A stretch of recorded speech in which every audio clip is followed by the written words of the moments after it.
Hello everyone, it's me, and today, do you love cat and dog together? Like literally together. When I decided to do an episode on the classic Nicktoon CatDog, one CatDog. question stood out as the hardest one to answer. Should I be using dog memes or cat memes? Pun dog or hover cat? Dancing dog vine or dancing cat vine? How can you choose? You know what? I am heckin' bamboozled. Play me off, keyboard cat. So cute, so cute, so cute, so cute.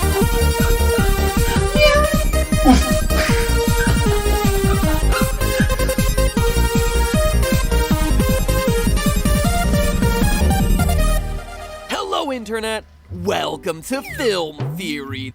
Hello internet, welcome to Film Theory. Hello.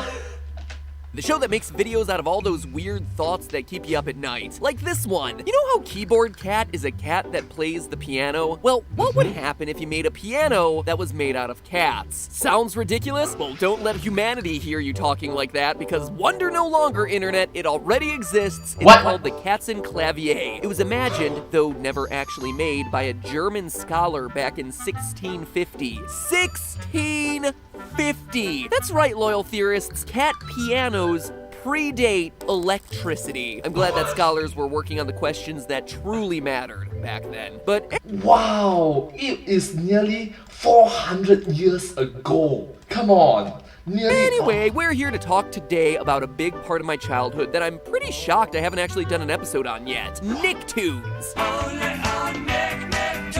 Gather round the fire, youngins, because old Dad Pat is here to tell you of a time before cell phones and the internet, when the greatest joy of the weekend was waking up on a Saturday morning, eating half your body weight in Cap'n Crunch, with Crunch Berries, thank you very much, and turning on Nickelodeon for a full slate of Nicktoons hosted by a popsicle stick with googly eyes. Forget Oh my god, these are just classic, you know. Super duper classic. your fancy YouTube flash animators, all you Jadens and Rebeccas and Domixes.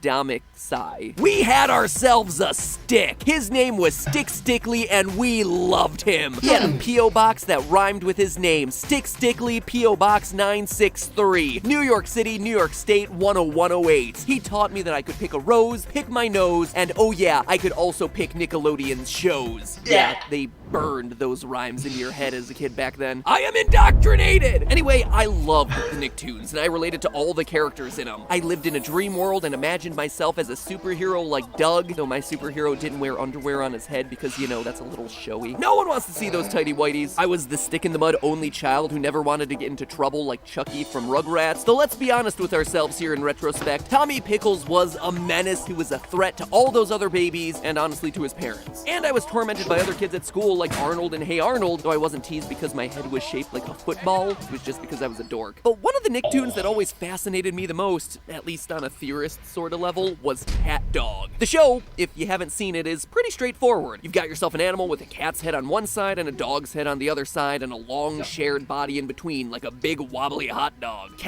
Yes, and always play around with the fact that how do they actually go to the toilet?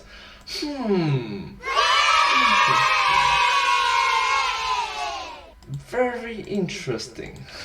Is a refined intellectual, and Dog is, well, he's a doggo. Hijinks ensue. It's funny, it's weird, Hey, CatDog! Hey. Never mind. and it got me wondering all these years later, is a cat It's like, hello, nice to meet you. Oh, wait. Never mind. Time for me to go.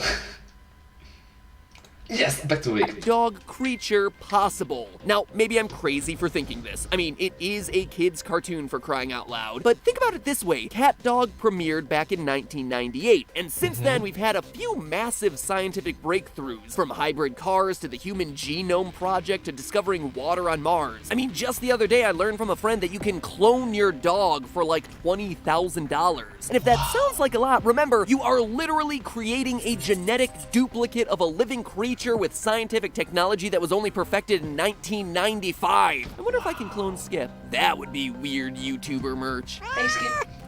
You could have a skip of your very own. Save that one for the holiday collection. Anyway, as far as I'm concerned, the only thing stopping CatDog from becoming a reality is the limitation of our own imagination. So today, we're gonna play a little Dr. Frankenstein to see just what it would take to make a cat dog. It would literally be the perfect pet. You got man's best friend crossed with man's most ambivalent friend. Mix the two together and you get like man's most pleasant next door neighbor. I don't know. Now this I have to disagree with you. What if they take the both? What if they take the negative trait of both animals? That will be very. episode is all about the scientific possibility of creating a cat dog, but I realize that starts us off with a pretty big assumption that a cat dog doesn't already exist. Do a quick Google search and you'll find that, yeah, scientists have apparently successfully already bred a cat dog. Well, that was fast. Good show, everybody. See you next week. But alright, see you next week. Thank you so much for coming over to my live stream. If you do like this video, please remember to like, share, and subscribe to my channel and comment down below if you have any questions. I'm kidding. Hey! Of course, then you notice that the scholarly site you're getting this information from is called catster.com. You can't find any record online of the scientists mentioned in their news article, quote unquote, and you realize that the picture of the cat-dog hybrid looks like it was made in Microsoft Paint. Fake news is everywhere these days. But there is something here worth mentioning, which is that rumors of cat dogs go way back long before janky blog sites. A report in the French publication Le Mercure Galant puts the earliest recorded instance of cat-dog hybridization in 1698. There were other well-publicized incidents from the 1930s and 1970s in which people claimed to have crossbred or discovered animals that were part cat and part dog. Now, of course, all of these were eventually shot down as hoaxes made by people looking to make a quick buck. Speaking of people who lie to you to steal your money, it's worth mentioning P.T. Barnum here. Yeah, the circus guy. Oh sure, we all know him as the guy who just had that Mad movie musical made after him, and us hardcore musical theater nerds know him as the guy who also has a meh stage musical made after him. But oh, the meh version. Wow. Ouch. it's important to remember that this is a guy who got famous for doing things like sewing a salmon tail to a monkey skeleton to claim that he had found himself a mermaid. Clickbait is everywhere, ladies and gentlemen, all throughout history. Anyway, my point is that the world's been begging for cat dogs for centuries. There's clearly a market for it. P.T. Barnum and the other swindlers weren't able to do it despite what they were claiming otherwise, so it's my turn to step up to the plate and give the people what they want. The Cuppy. It's a cross between kitten and puppy. Actually, it sounds more like a cross between kittens and guppies. The Kippy! The most logical way to create a cat dog, it would seem, would be by mating a cat with a dog, thereby creating a hybrid creature that contains traits of both animals. Okay, so anyways, let's keep this family friendly and wholesome. Thank you so much. After all, that's how we get animals like mules, ligers, and wolpins, which are combo whale dolphins. And yeah, all three of those things are real. I mean, it's not like you were questioning that mules were real, but ligers and wolpins, yeah, I'm like, whoa, those are real, and yes, they are. That's one that they don't teach you in kindergarten. V is for vulture. W is for, what the heck is that freak of nature? Just... I'm sorry. Breathe in, breathe out.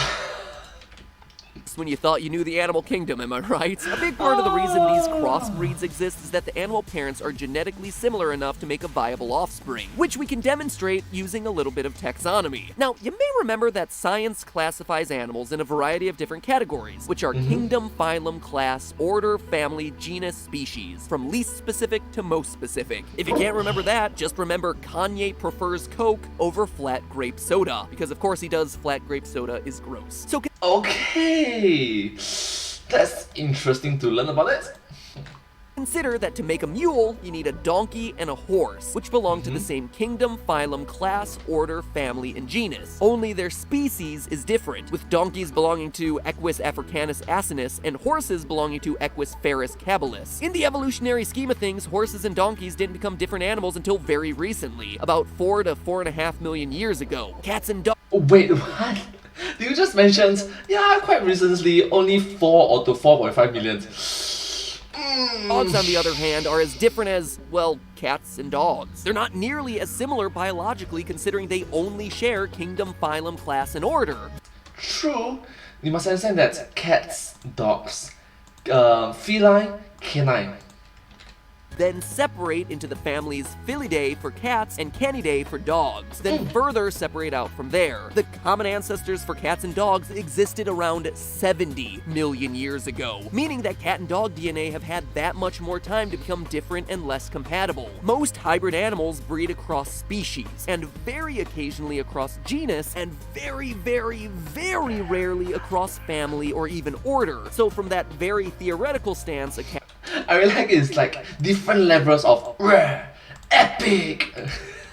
cat-dog hybrid would be feasible, but mathematically it's just not gonna happen and create a viable creature. Further adding to the complications is that cats and dogs have a different number of chromosomes, those little bundles of DNA that mix together when we create offspring. Now, I just use mules as an example, and yeah, donkeys and horses also don't have the same number of chromosomes. Donkeys have 62, and horses have 64, so mules have 63. The extra chromosome there isn't gonna rock the boat too much. Though it should be said that the odd number of chromosomes here means that except in extremely rare cases, mules are going to end up infertile. But now let's look at our hypothetical cat-dog hybrid. Here we're not talking about a 2-chromosome difference, we're talking about a 40-chromosome difference. Cats have 38 chromosomes and dogs have 78. Here's a scientific fact that also qualifies as a fun fact.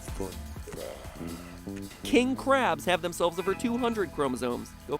Okay, king crabs. The more you know, I guess. Fun fact for the win. Yeah. Figure. What exactly yeah. would happen to this 58-chromosomed hybrid is purely theoretical, but when you consider that damage to even a single chromosome in human DNA tends to create a lot of health problems, it's unlikely that a cat dog created this way would have any chance of creating a viable creature, let alone surviving being born. Alright, so even though we can't create a cat dog the old-fashioned way, that doesn't necessarily mean we're sunk yet. A number of the show's fans note that CatDog's hometown, Nearburg, is a bit of a desolate, barren wasteland with no people and only talking animals, and whatever Winslow here is. They have therefore theorized that it may be a sort of post-apocalyptic radioactive wasteland. If so, maybe CatDog is a mutant, and then all we need to do to create our own is find ourselves a leaky nuclear reactor. With X-Men! History tells us that, yeah, high levels of radiation tends to mess with plants and animals in the surrounding area. In the aftermath of the Chernobyl meltdown, local wildlife experienced a number of different mutations. Mutations that I'm about to show you, and that, if you don't want to see, now might be a good time to take a 15-second vacation down in the comments. Alright, so, similarly, 15 seconds vacations, holiday! Alright, blink your eyes. Say hi to everyone else down there who doesn't want to use eye bleach today. Make yourself a new friend. Everyone scrolled down who wanted to scroll down? Fantastic. So in addition to animals that were smaller, thinner, or misshapen in the wake of this disaster, you also got yourself some really crazy results. In particular, animals that had extra body parts, like this lamb with 8 legs. And to get a little bit more on brand with CatDog, this donkey with 2 heads. Genetics and radiation, man, it gets weird. Reminds me of that episode of Bob's Burgers with the goat who has 2 butts. Anyway, alright comment crew, you can come on back up now. So, based on— Yes, welcome back. Yeah, thank you so much. Do remember to subscribe. on what some of you just saw, it would seem like we have proof that radiation can create a 2-headed animal like CatDog, right? Well, no again. And to understand why, we have to get into the science of how these mutations work. You see, high levels of radiation tend to damage cellular DNA. This isn't necessarily a problem because DNA has mechanisms to repair itself, but those repairs aren't always exactly right. It's like taking a shirt to the dry cleaners to sew a button back on. Most of the time, they sew the button back on perfectly, which would be a metaphor for DNA successfully repairing itself. Sometimes they sew the button on, but it's slightly too high or slightly too low, which would be an imperfect but still functional repair. And then sometimes, instead of sewing the button back on the shirt, they light the shirt on fire and cover it in thumbtacks. And that's how you end up with an 8-legged spider sheep. At any rate, these mutations can definitely lead to some strange results, but they're not random. You might get the doubling of certain genes that create legs or even heads, but you wouldn't get an organism with a separate head far away from the first head. Besides, all of the mutations that you're gonna see affect a single organism, and to create an animal like CatDog, you're somehow gonna have to splice the cat DNA with the dog DNA, which radiates radiation and subsequent mutations simply can't do on their own. So it's strike 2 for our mad science experiment, which leads us to our third and most desperate option, and it's a dark one, so buckle up. Let's say you're a mad scientist who just can't live in a world without cat dogs, and knowing that you can't interbreed cats and dogs or use radiation to create a mutant cat dog, you decide to take things into your own hands, human centipede style. No! Okay, now that's... Keep it wholesome, keep it family friendly. Thank you.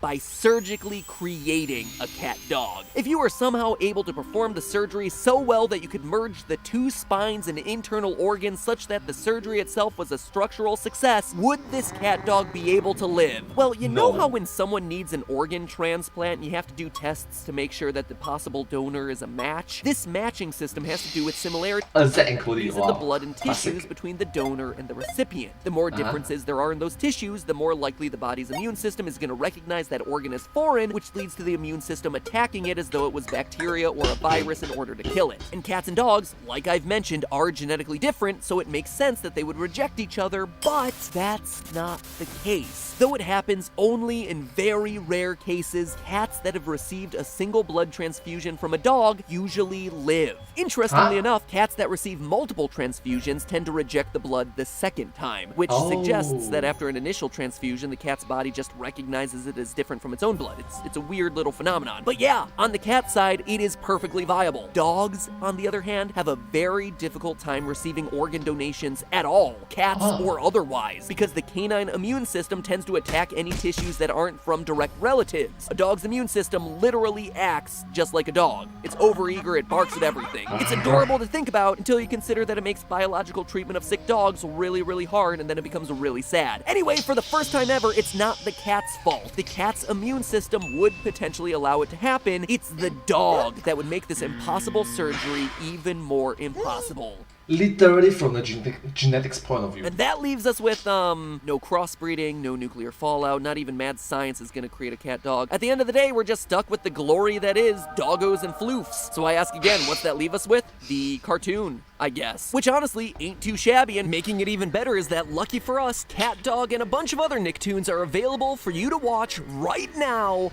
on Verve. Oh yeah! If you have a craving to revisit the simpler times of your childhood, or honestly, if you're too young and missed out on some of the best shows to ever air on television ever, Verve has all sorts of must-see Nick Splat shows. Doug, Real Monsters, Nick Arcade, where you actually go into a video game, and shows that you won't believe that they actually showed to kids back in the 90s, like Rocko's Modern Life. Seriously, if you have never seen Rocko's Modern Life, just watch it and remember, this was meant to be a show for kids. In fact, if you watch it, come back to this video and let me know what you thought about it, because oh boy, times have changed. What is acceptable for kids to watch has changed. Then, Verve also has incredible nostalgic game shows like Double Dare 2000, Global Guts, where, spoiler alert, the purple team never wins, and what is, to this day, still on my bucket list of life, running through a game of Legends of the Hidden Temple. Debate it down in the comments. Were you a red jaguar, purple parrot, blue barracuda, or silver snake?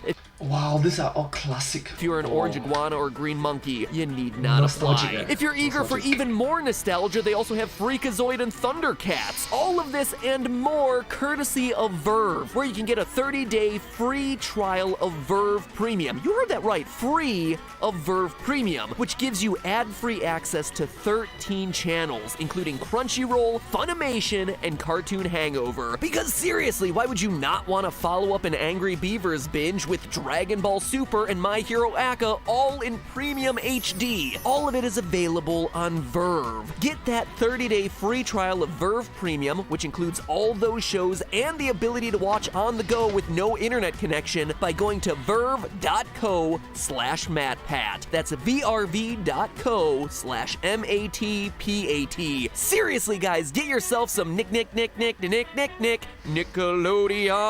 Only now, in the modern age, in the convenience of your pocket, or computer, or TV, or pretty much any other digital device where you want to watch something. Now play me off, keyboard cat, and remember, that's just a theory, a film theory, and cut. And that's a wrap. Well, thank you so much for watching this video. I hope that this video has been very interesting and very unique to watch. Quite educational and knowledgeable, but a bit weird though. Yeah, but hey, if you do like this video, please remember to like, share and subscribe to my channel and comment down below if you have anything to share with us. Thank you so much and hope to see you all in my next video.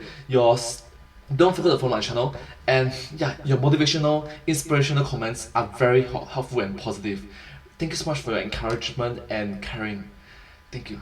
And I hope to see you all in my next video. Thank you so much. But hey, that's just a theory, a film theory, and cut.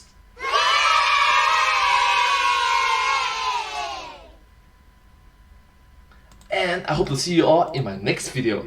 Thank you so much. Subscribe.